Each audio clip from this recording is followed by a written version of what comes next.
आज हमारे बीच में एक ऐसे व्यक्ति उपस्थित हैं जो केवल एक राजनेता ही नहीं बल्कि युवाओं के मार्गदर्शक हैं, संगठन के मजबूत स्तंभ हैं। और हम हार्दिक स्वागत करते हैं भारतीय जनता पार्टी के जिला उपाध्यक्ष और पूर्व जिला अध्यक्ष हमारे बीच में श्री सोनू चौधरी जी का। बहुत बहुत धन्यवाद सर, आप हमारे बीच मौजूद हैं खिलाड़ियों का उत्साहवर्धन करने के लिए। कुछ क्वेश्चन करूंगा मैं आपसे, आप प्लीज मुझे कोऑपरेट कीजिएगा। बिल्कुल बिल्कुल, आप बताइए। आपने सर बहुत कम उम्र में ही संगठन की जिम्मेदारियां निभाई हैं, युवाओं के लिए आपके अनुभव में क्या सीख है आपके विचार से? देखिए, क्योंकि मैं खेल के मैदान पर हूं और खेल के मैदान पर खेल की ही बात करनी चाहिए।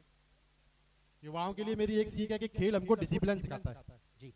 अगर हमारे जीवन में डिसिप्लिन होगा तो हमारे अपने मिशन पर सफल होंगे।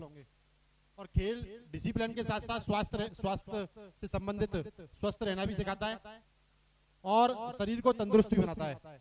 और जब शरीर तंदुरुस्त रहता है तो दिमाग भी मजबूत होता है। तो मेरा ये मानना है कि खेल के माध्यम से केवल खेल इसलिए नहीं खेलना चाहिए कि हम खेल रहे हैं, खेल को ये सोचकर खेलना चाहिए कि ये खेल हमको स्वस्थ दिमाग देगा, स्वस्थ शरीर देगा और स्वस्थ वातावरण के साथ साथ नए मार्गदर्शन देने का काम करेगा। सही कह रहे हैं आप। Thank you. मैं आपसे एक क्वेश्चन और करूंगा सर कि आपके अनुसार जब एक शिक्षण संस्थान युवाओं को शिक्षा के साथ साथ खेलों में भी प्लेटफॉर्म देता है तो इससे समाज में क्या सकारात्मक परिवर्तन आते हैं, क्या सामाजिक प्रतिक्रिया होती है, मैं जानना चाहूंगा आपके द्वारा। देखिए, जब पुराने जमाने में जब सनातन धर्म में गुरुकुल की शिक्षा प्राप्त होती थी और जब गुरुकुल की शिक्षा की व्यवस्था थी उस समय पर भी आपने देखा होगा कि उस समय पे जो गुरुकुल में शिक्षा प्राप्त करते थे छात्र, तो शिक्षा के साथ साथ उनको युद्ध संबंधी कला सिखाना, घोड़ा चलाना, तलवार चलाना, उससे भी शरीर स्वस्थ रहता था। उस गुरुकुल की व्यवस्था में शरीर के साथ साथ दिमाग की व्यवस्था को बनाना, उसको शिक्षा की व्यवस्था को बनाना, शिक्षा में सुदृढ़ करना के साथ साथ शरीर से भी ये व्यक्ति सबल बने। तो मैं सोचता हूँ कि जो पुराने सनातन धर्म की जो गुरुकुल व्यवस्था थी वह build for success degree college आज बना रहा है, क्योंकि खेल के साथ साथ आप एक शिक्षा के साथ खेल और खेल के साथ शिक्षा दोनों को साथ लेकर चल रहे हैं कि जो सनातन धर्म की जो पद्धति थी उसको पूरा करने का काम कर रहे हैं, जो गुरुकुल की पद्धति थी उसको पूरा करने का काम कर रहे हैं। शिक्षा और खेल जब दोनों एक साथ चलते हैं तो बच्चा स्वस्थ भी रहता है और खेल के साथ साथ वो दिमागी रूप से और पढ़ाई से, वो खेल से शारीरिक रूप से और पढ़ाई से दिमागी रूप से दोनों रूप से स्वस्थ होकर अपने समाज में नई दिशा देने का काम करता है। आप बिल्कुल सही कह रहे हैं ये बात कि ये कहीं ना कहीं चौमुखी विकास में आता है विद्यार्थी के में। और एक क्वेश्चन और करूंगा मैं आपसे, काफी अच्छा उत्तर दे पा रहे हैं आप इन प्रश्नों का, एकदम मजे हुए आंसर दे रहे हैं आप। एक क्वेश्चन और करना चाहूंगा क्योंकि मैं भी आपको एक लंबे समय से जानता हूं, आप युवा हैं और जमीनी स्तर से मतलब यहाँ राजनीति कर रहे हैं आप, एक छोटे से जमीनी स्तर से प्लेटफॉर्म था, आपने यहाँ अपनी पहचान बनाई हुई है। युवाओं के में जो छुपी जो प्रतिभा है और आपने उन्हें नजदीकी से देखा भी होगा, क्या आपका क्या अनुभव है, क्या साझा करना चाहते हैं अपना अनुभव आप, क्योंकि आप खुद भी एक युवा हैं और इसके बारे में? मेरा मानना यह है कि जितने भी यहाँ छात्र खेलने आए हैं वो अपने जीवन में एक उद्देश्य लेकर चले और जो भी जीवन में करना है, चाहे खेल खेलना है, चाहे पढ़ाई करनी है, कोई भी काम करना है, उसको लगातार 10 साल करना है।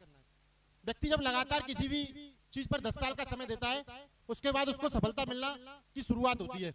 अभी क्या है, आजकल के नौजवानों को मैं देख रहा हूँ कि वो फेसबुक, रील्स, ट्विटर, इंस्टाग्राम इस सब पर जा रहे हैं, क्रिकेट के या अन्य खेलों के मैदान को छोड़कर। मेरा मानना है कि बच्चों को ग्राउंड के मैदान पर आना चाहिए।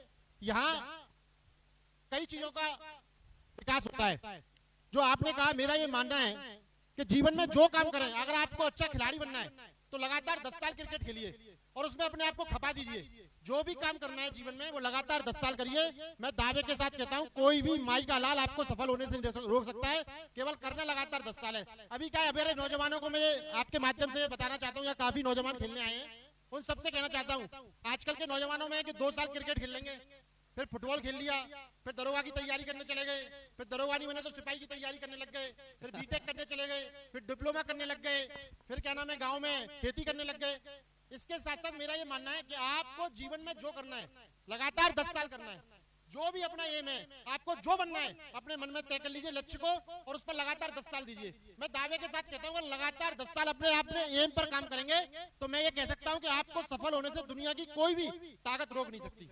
बहुत अच्छा अवसर बोल रहे हैं आप। एक लास्ट क्वेश्चन और करना चाहूंगा, मुझे पता है गर्मी बहुत है, क्योंकि ऐसे मतलब टूर्नामेंट, ऐसे आयोजन, ऐसे खेलों के आयोजन आने वाली पीढ़ी को कितने हद तक नशे और बुराइयों से अलग रख सकते हैं? एक लास्ट क्वेश्चन का आंसर। मैंने बहुत पहले एक बहुत महत्वपूर्ण जवाब दिया था जी, उसको शायद यहाँ के नौजवानों ने सुना नहीं, क्योंकि सबको क्रिकेट खेलने की उत्सुकता है।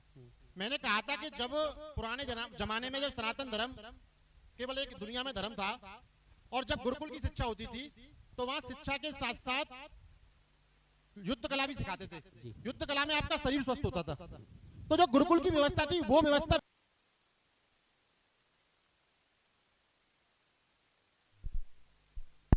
इसके लिए बिल्ड फॉर सक्सेस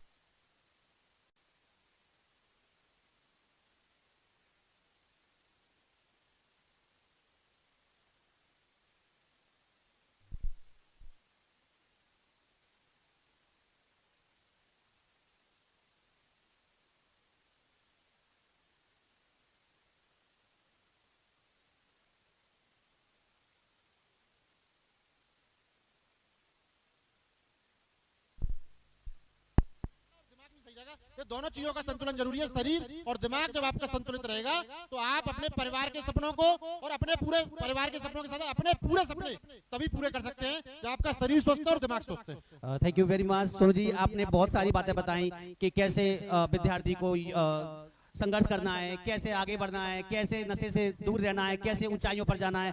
आपका बहुत बहुत धन्यवाद। हम चाहते हैं कि बिल्ड फॉर सक्सेस के लिए आपका यह प्रयास सराहनीय है और हम भविष्य में भी आपका मार्गदर्शन चाहते रहेंगे और मैं चाहता हूं आप हमेशा हमारे साथ जुड़ते रहें और अपना आशीर्वाद और योगदान हमारे साथ देते रहें। बहुत बहुत धन्यवाद build for success degree college को यहाँ मुझे बुलाने के लिए, मेरा स्वागत सम्मान करने के लिए। सभी जो 150 टीम यहाँ खेल रही हैं उनके सभी प्रतिभागियों का मैं उनका भविष्य शानदार उज्जवल भविष्य की कामना करता हूँ और अपने सभी नौजवान साथियों से कहना चाहता हूँ, साथियों 2-3 चीजों से दूर रहो। सबसे पहले नशे से दूर रहो, दूसरा फेसबुक की सोशल मीडिया इंस्टाग्राम इतना यूज करिए जितनी आपको जरूरत है, उसमें घुसना नहीं है, उसकी आदत नहीं लगानी है और खेलिए और पढ़िए और अपने माँ बाप के सपनों को पूरा ना कर सके तो उनको सपने को तोड़े नहीं। इतनी बात कहकर अपनी वाणी को विराम देता हूँ। बुलाया